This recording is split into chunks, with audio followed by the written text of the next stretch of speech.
Бұрынғы өткен заманда Бәни Исраил қауымында 3 адам бар еді. Олардың бірі таз, бірі алапес, бірі соқыр еді. Бұл үшеуі өздерінің жағдайына разы емес болатын. Сондықтан Алла Тағала оларды сынамақшы болды. Алла Тағала оларға ер кісінің кейпінде бір періштені жіберді.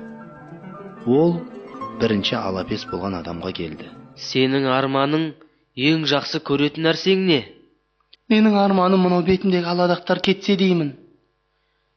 Және қандай жануарды жақсы көресің? Менің түйем болса екен деймін. Оның етін жеп сүтін ішер едім.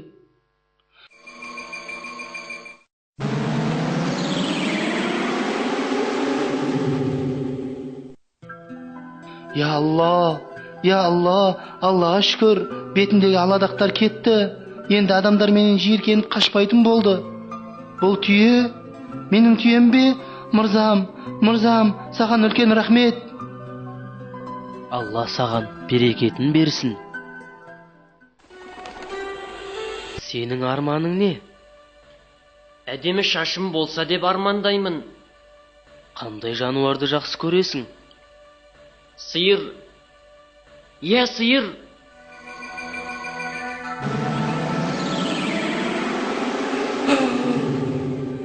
Шаш.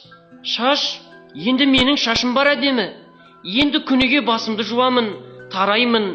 Бұл сиыр менің мүлкім. Мырзам, саған үлкен рахмет. Алла саған берекесін берсін. Ал сенің арманың не? Алла Тағала көз жанарымды қайтып берсе деймін, адамдарды көрсем. Сен қандай жануарды жақсы көресің? Қой.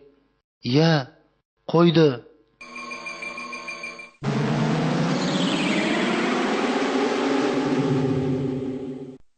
Я, мен көремін, көріп тұрмын.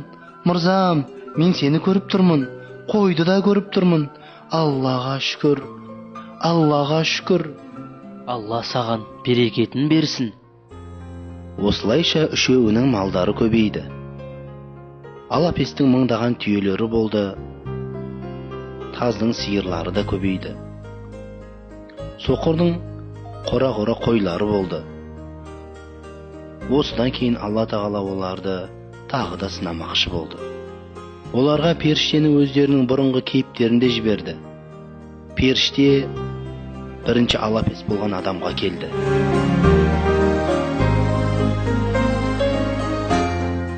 Мырзам, мен бір кедей адаммын. Адасып жолда қалдым. Саған әдемі түсті, жағымды теріні берген Алла үшін сұраймын. Маған бір түйе берші. Ей алапес, не қалайсың? Мырзам, бір түйе ғана. Сен көп түйелерді көріп дәметіп тұрғанға ұқсайсың. Бірақ сен менің кедей, қарыздарым көп екенін білмейсің ғой. Енді аулақ кет. Аулақ. Менен аулақ жүр. Бәлеңді жұқтырасың. Бірақ ей мырзам, мен сені бұрын бір жерде көрген сияқтымын. Жоқ, сен бұрын кедей, алапес болған адам емессің бе? Жалған! Адамдар сенен жиіркенетін еді ғой. Сенен бәрі қашып жүретін. Сосын саған Алла шипа беріп, көп мал мүлік бермеді ме? Жалған! Өтірік айтасың. Маған мал мүлік ата-бабаларымнан мұра болып қалған. Мен баймын, және байдың баласымын. Ешқашан алапес болған емеспін. Жетер, менен аулақ жүр. Егер сен жалған айтсаң, бұрынғы алапес кедей халіңе қайта түсесің. Мен алапес кедей болдым ба? Өтірік айтасың, өтірік. Періште таз адамның кейпінде бұрынғы таз болған адамға келді. Мырзам, мен бір кедей адаммын. Адасып жолда қалдым. Саған әдемі шаш пен көп мал мүлік берген Алла үшін сұраймын. Маған бір сиыр берші. Сиыр?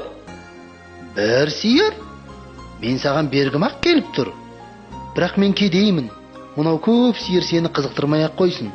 Қарыздарым одан да көп. Я, қарыздарым көп. Қарыздарым көп пе? Бірақ ей мырзам, мен сізді бір жерден көрген сияқтымын. Жалған, өтірік айтасың. Сен кедей, таз адам болған емессің бе? Жоқ, мен бұл мал мүліктің ата-бабамнан қалған мұрагерімін. Мен бұрын таз болғанда емеспін. Өтірікшісің. Кет бұл жерден. Менен аулақ жүр. Кет аулақ. Егер өтірік айтсаң, бұрынғы таз, кедей қалпыңа қайта түсіп қаласың. Мен таз кедей болдым ба? Мен таз кедей болдым ба?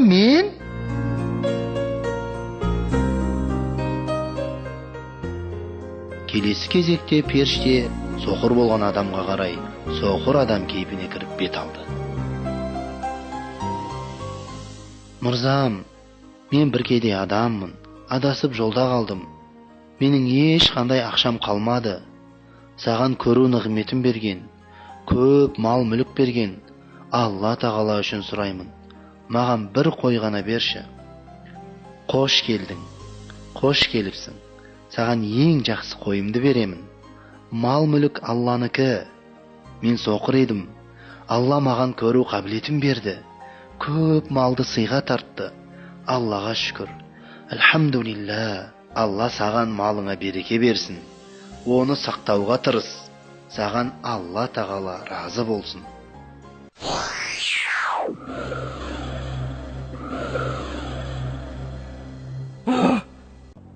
Бұл не? Бұл қандай дақтар? Күйе қайда? Бұрынғы алапес қалпыма кіріп қалдым. Солай боп қалдым. Шашым қайда? Сиырым қайда? Қайдадан таз кедей болып қалдым. Міне, осылайша Алла тағала бұл үшеуін сынаққа алды. Алапес мен тазға ашуланды. Өйткені ол екеуі Алла тағала берген сый-сияпатты жоққа шығарып, сараңдық жасады. Ал Алла тағала соқыр болған адамға разы болды. Себебі ол Алла тағаланың нығметтеріне шүкірлік етіп, сараңдық жасамады.